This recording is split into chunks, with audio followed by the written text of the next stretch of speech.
नमस्कार विद्यार्थी मित्रांनो, माझी थोडक्यात ओळख करून देतो. माझे नाव शेकडे संजय काकासाहेब. मी हिंदसेवा मंडळाचे सीताराम सारडा विद्यालय बागडपट्टी येथे उपशिक्षक म्हणून कार्यरत आहे. तर आज आपण प्रकरण 9 स्वातंत्र्य लढ्याचे अंतिम पर्व या पाठाचा उर्वरित भाग पाहणार आहोत. नवीन मुद्दा आहे, हा पाठीमागं झालेला आहे, पण थोडासा फीडबॅक घेऊ आपण. आझाद हिंद सेनेचा पराक्रम. आझाद हिंद सेनेचा पराक्रम नोव्हेंबर 1943 मध्ये जपानने अंदमान व निकोबार ही बेटे जिंकून ती आझाद हिंद सरकारच्या स्वाधीन केली. 1943 मध्ये जपानने काय केलं? 2 बेटे जिंकले, अंदमान व निकोबार, आणि ती बेटे जिंकून काय केली? आझाद हिंद सरकारच्या स्वाधीन केली. नेताजींनी त्यांना काय अनुक्रमे शहीद आणि स्वराज्य अशी नावे दिली. 1944 मध्ये आझाद हिंद सेनेच्या म्यानमार मधील आराकनचा प्रदेश मिळवला. कुठला प्रदेश मिळवला? आराकन. आसामच्या पूर्व सीमेवरील ठाणे जिंकले. आणि याच काळात आझाद हिंद सेनेने जपानकडून मिळणारी मदत बंद झाल्याने इम्फाळची मोहीम अर्धवट राहिली. मात्र प्रतिकूल परिस्थितीतही आझाद हिंद सेनेचे सैनिक नेटाने लढत होते.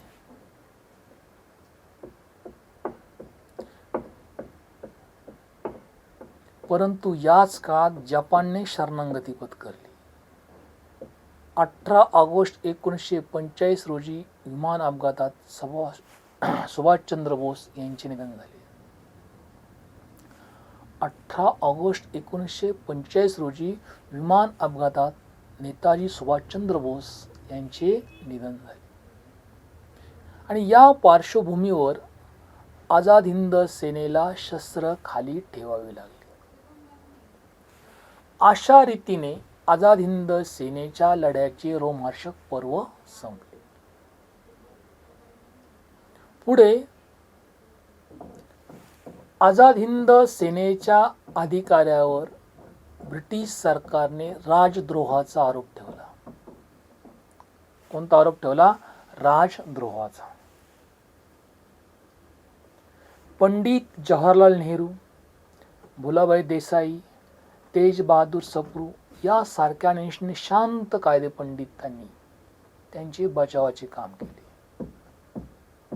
मात्र लष्करी न्यायालयाने या अधिकाऱ्यांना दोषी ठरवून जन्मठेपेची शिक्षा ठोठावली. आणि त्यामुळे भारतीय जनतेत ब्रिटिश शासनाविरुद्ध प्रखर असंतोष निर्माण झाला. अखेरीस लष्करी न्यायालयाने दिलेल्या शिक्षा सरकारला रद्द कराव्या लागल्या. हा मुद्दा आपण परत का घेतला? की पुढचा भाग आपल्या लक्षात यावा म्हणून. आता नवीन मुद्दा आहे, भारतीय नौदल व विमान दलातील उठाव. भारतीय नौदल व विमान दल हे 2 दल आहेत. आणि तिसरा आहे भूदल. पण नौदल म्हणजे नेव्ही आणि एअरफोर्स येथील सैनिकांनी उठाव केलेला आहे. आझाद हिंद सेनेच्या प्रेरणेतून नौसैनिकांमध्ये व वायुसैनिकांमध्ये ब्रिटिश सत्तेविरुद्ध असंतोष निर्माण झाला. नौदल सैनिक व वायुसैनिक या दोन्ही दलातील सैनिकांनी कोणाच्या विरुद्ध उठाव केला? तर ब्रिटिश सत्तेविरुद्ध. त्यांच्या मनामध्ये असंतोष निर्माण झालेला होता. खूप असा असंतोष ब्रिटिश गव्हर्नमेंटच्या विरुद्ध निर्माण झालेला होता. कोणामध्ये? तर नौसेना आणि वायुसेना. कोणती? नौसेना आणि वायुसेना. 18 फेब्रुवारी 1946 रोजी मुंबई येथील तलवार या ब्रिटिश युद्धनौकेवर झाला. कधी झाला? 18 फेब्रुवारी 1946. कुठे झाला? मुंबई येथे. मुंबई येथील तलवार या ब्रिटिश युद्धनौकेवर सैनिकांनी युद्धनौकेवर तिरंगी ध्वज फडकवला. सैनिकांनी काय केलं? ही जी युद्धनौका होती, या युद्धनौकेवर काय केला? तिरंगी ध्वज फडकवला आणि ब्रिटिश सत्तेविरुद्ध घोषणा दिल्या. कोणाविरुद्ध घोषणा दिल्या? ब्रिटिश सत्तेविरुद्ध घोषणा दिल्या. ब्रिटिश सरकारने लष्कर पाठवून सैनिकावर गोळीबार केला. त्याला उठाव करणाऱ्यांनी गोळीबाराने उत्तर दिले. ब्रिटिश गव्हर्नमेंटने आर्मी पाठवून या सैनिकावर, नौसैनिकावर व वायुसैनिकावर गोळीबार केला, पण त्याला उठाव करणाऱ्यांनी गोळीबारानेच काय केले? उत्तर दिले. मुंबईतील कामगार आणि सामान्य लोकांनी नेव्ही सैनिकांना काय केला? पाठिंबा दिला. नौसैनिकांना काय केला? पाठिंबा दिला. जे इतर कामगार जे होते, जे कष्टकरी होते मुंबईमध्ये, त्या सर्व कामगार वर्गाने, कष्टकऱ्यांनी नेव्हीतील सैनिकांना काय केला? सशर्त पाठिंबा दिला. आणि अखेरीस सरदार वल्लभभाई पटेल यांच्या मध्यस्थीने सैनिकांनी शस्त्रे खाली ठेवली. सरदार वल्लभभाई पटेल यांच्या मध्यस्थीने, कोणाच्या मध्यस्थीने? सरदार वल्लभभाई पटेल यांच्या मध्यस्थीने नौसैनिकांनी काय केली? शस्त्रे खाली ठेवली. मुंबईतील नौसैनिकांच्या उठावाला पाठिंबा देण्यासाठी लाहोर, कराची, अंबाला, मेरठ इत्यादी ठिकाणच्या हवाई दलातील अधिकाऱ्यांनी सुद्धा संप पुकारला.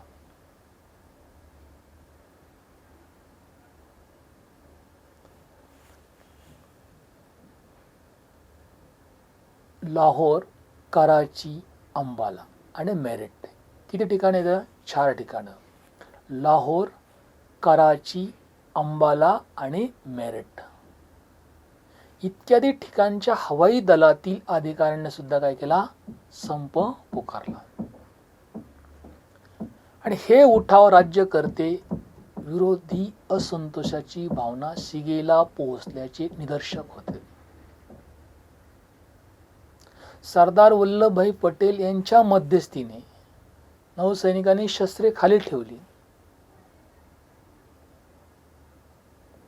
पण मुंबईतील नौसैनिकांच्या उठावाला पाठिंबा देण्यासाठी लाहोर, कराची, अंबाला, मेरठ इत्यादी ठिकाणच्या हवाई दलातील अधिकाऱ्यांनी काय केला?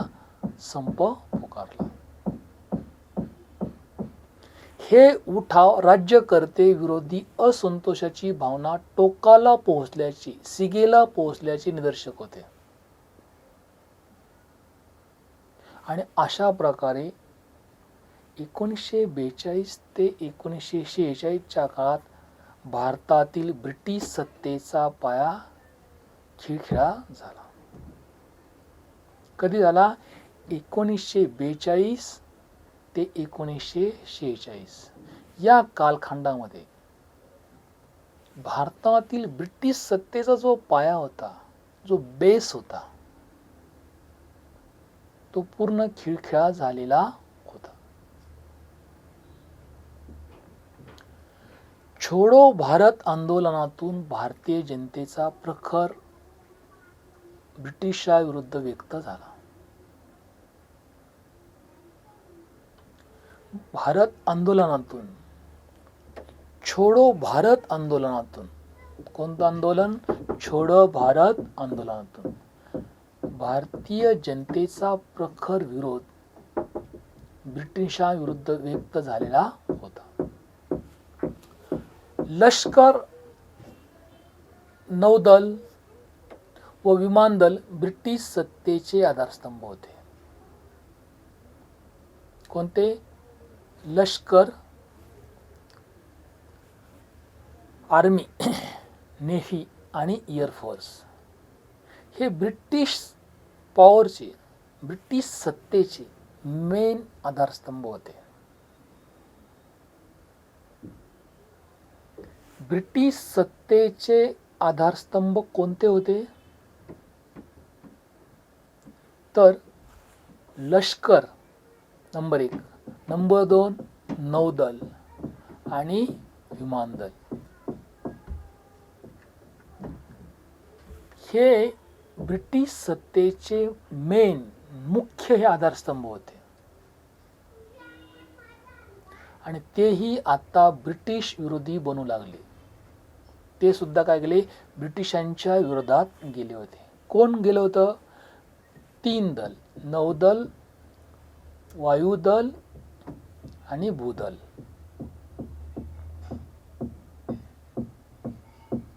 आणि या सर्व वरील घटनांमुळे भारतावरील आपली सत्ता फार काळ टिकणार नाही याची जाणीव ब्रिटिश राज्यकर्त्यांना झाली होती.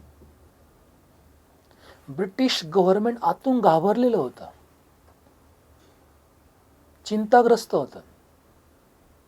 कारण त्यांची जी खरी ताकद होती, जी शक्ती होती, ती ह्या 3 दलामध्ये होती.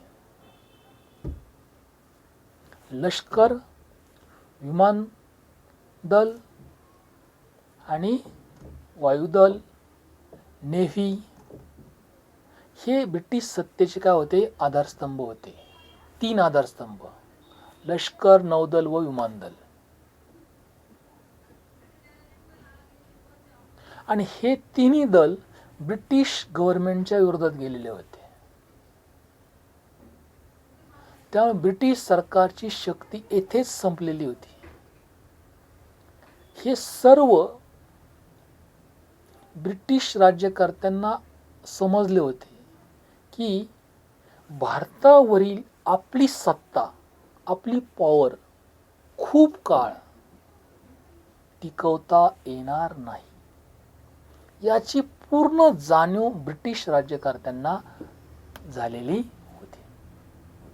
आतून ब्रिटिश सरकार पूर्ण धास्तवलेलं होतं. त्यामुळे आता आपण जास्त काळ राज्य करू शकणार नाही याची जाणीव ब्रिटिश राज्यकर्त्यांना होती.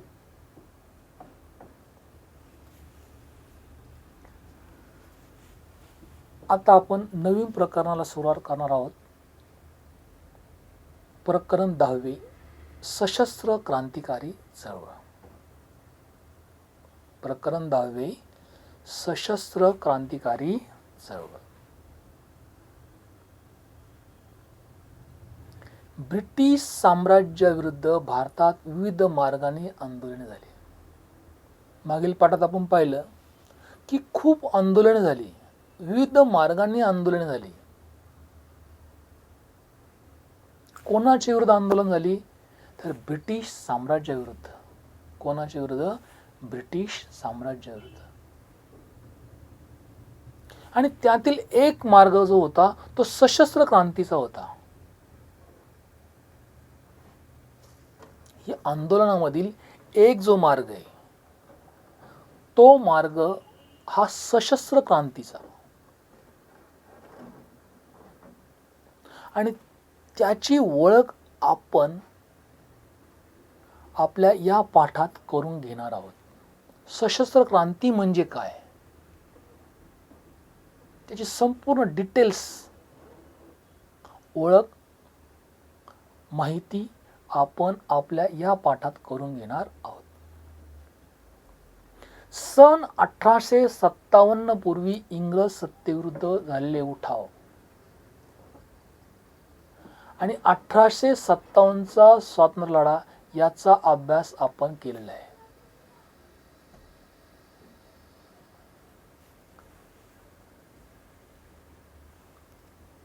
सन 1857 पूर्वी इंग्रज सत्तेविरुद्ध झालेले उठाव आणि 1857चा स्वातंत्र्य लढा याचा अभ्यास आपण पाठीमाग केलेला आहे. त्यानंतरच्या काळात रामसिंह कोका यांनी पंजाबमध्ये सरकारविरोधी उठावाचे नियोजन केले. कोणी केले? पंजाब स्टेटमध्ये, पंजाब या राज्यामध्ये रामसिंह कोका यांनी ब्रिटिश सरकारविरोधी उठावाचे नियोजन केले, प्लॅनिंग केले. नंतर वासुदेव बळवंत फडके, नवीन मुद्दा, वासुदेव बळवंत फडके. महाराष्ट्रात इंग्रजाविरुद्ध सशस्त्र लढा वासुदेव बळवंत फडके यांनी दिला. ब्रिटिश साम्राज्याशी शस्त्रानेच लढले पाहिजे अशी त्यांची धारणा झाली होती. जसं पंजाबमध्ये पाहिलं आपण, तसं आता आपण महाराष्ट्रामध्ये पाहू. सशस्त्र लढा कोणी दिला? तर महाराष्ट्रात इंग्रजाविरुद्ध वासुदेव बळवंत फडके यांनी ब्रिटिश साम्राज्याशी शस्त्राने लढले पाहिजे अशी त्यांची धारणा होती. आपण ब्रिटिश गव्हर्नमेंटशी सशस्त्र लढा दिलाच पाहिजे असे त्यांचे मत होते. त्यांनी वस्ताद लहुजी साळवे यांच्याकडे शस्त्रविद्येचे शिक्षण घेतले. कोणाकडे शिक्षण घेतलं त्यांनी? लहुजी साळवे, वस्ताद लहुजी साळवे यांच्याकडे शस्त्रविद्या याचे शिक्षण घेतले. कोणी घेतले?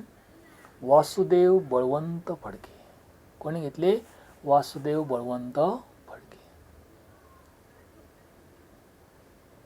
ब्रिटिश सत्तेविरुद्ध सशस्त्र उठाव करण्यासाठी त्यांनी रामोशी बांधवांना संघटित करून बंड पुकारले.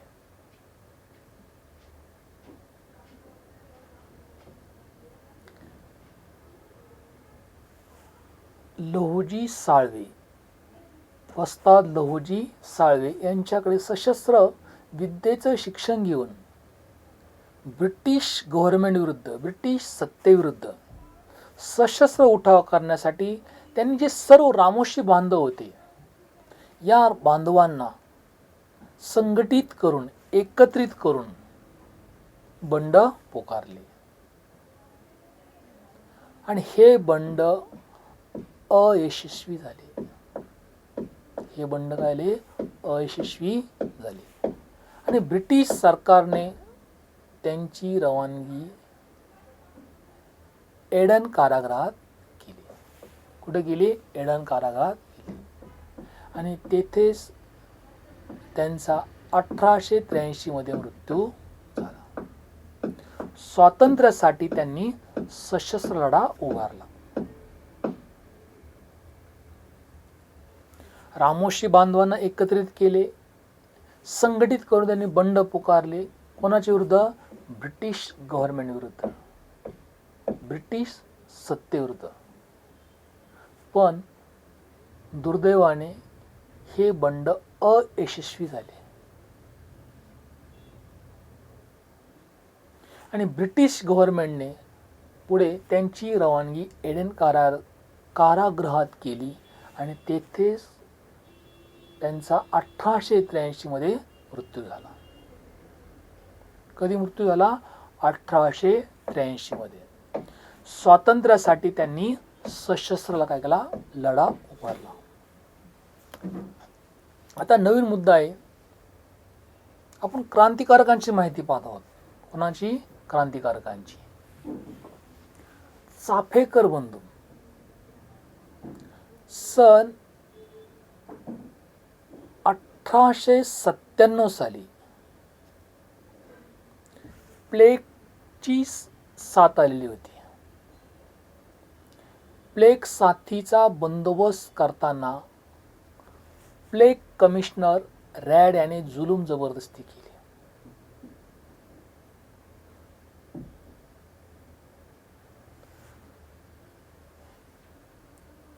त्याचा बदला म्हणून दामोदर व बाळकृष्ण या चाफेकर बंधूंनी 22 जून 1897 रोजी रॅडचा वध केला. इसवी सन पूर्व 1897 मध्ये महाराष्ट्रात पुणे या शहरात प्लेगची महाभयंकर साथ आलेली होती आणि या साथीचा बंदोबस्त करताना प्लेग कमिशनर रॅड या अधिकाऱ्याने तेथील जनतेवर खूप जुलूम अत्याचार केले होते, जबरदस्ती केली होती, अन्याय केलेला होता. कोणी केला अन्याय? रॅड या अधिकाऱ्याने. तो प्लेगचा कमिशनर होता आणि त्याचा बदला म्हणून दामोदर व बाळकृष्ण या चाफेकर बंधूंनी 22 जून 1897 रोजी रॅडचा वध केला. का केला? तर वरील कारणांमुळे. खूप अन्याय अत्याचार या अधिकाऱ्याने जनतेवर केला होता, म्हणून 22 जून 1897 रोजी रॅडचा वध चाफेकर बंधूंनी केला. दामोदर, बाळकृष्ण व वासुदेव हे 3 बंधू व त्यांचे सहकारी महादेव रानडे यांना फाशी झाली. दामोदर, बाळकृष्ण व वासुदेव हे 3 भाऊ होते आणि त्यांचे सहकारी महादेव रानडे, कोण? महादेव रानडे यांना फाशी झाली. एकाच घरातील 3 भावाने देश सेवेसाठी हुतात्मे पत्करले. एकाच घरातील किती जण? 3 जण, 3 सक्के भाऊ. या 3 भावाने देश सेवेसाठी, देशासाठी हुतात्मे पत्करले आणि या सुमारास बिहारमधील मुंडा आदिवासींनी बिरसा मुंडा यांच्या नेतृत्वाखाली सरकारविरुद्ध फार मोठा उठाव केला.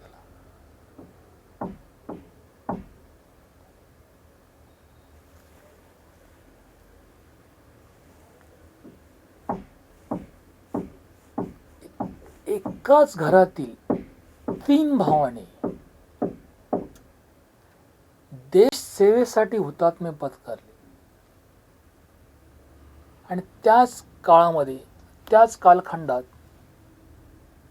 बिहार या प्रांतामध्ये मुंडा आदिवासी नावाची एक जमात आहे. कोणती? मुंडा आदिवासी. आणि त्यांचे लीडर होते बिरसा मुंडा. कोणते? बिरसा मुंडा. यांच्या नेतृत्वाखाली सरकार विरुद्ध खूप मोठा काय आलाय? उठाव झालेला आहे. कोणाच्या नेतृत्वाखाली?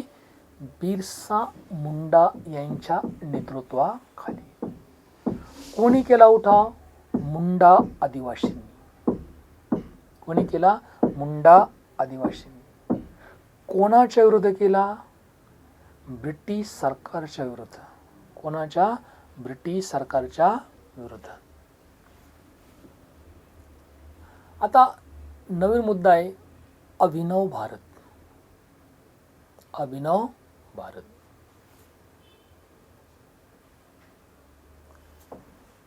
सन 1900 मध्ये स्वातंत्र्यवीर विनायक दामोदर सावरकर यांनी नाशिक येथे मित्रमेळा ही क्रांतिकारकांची गुप्त संघटना स्थापन केली. अभिनव भारत इसवी सन पूर्व 1900 मध्ये. तर विद्यार्थी मित्रांनो, पाठाचा भाग इथे संपलेला आहे. धन्यवाद.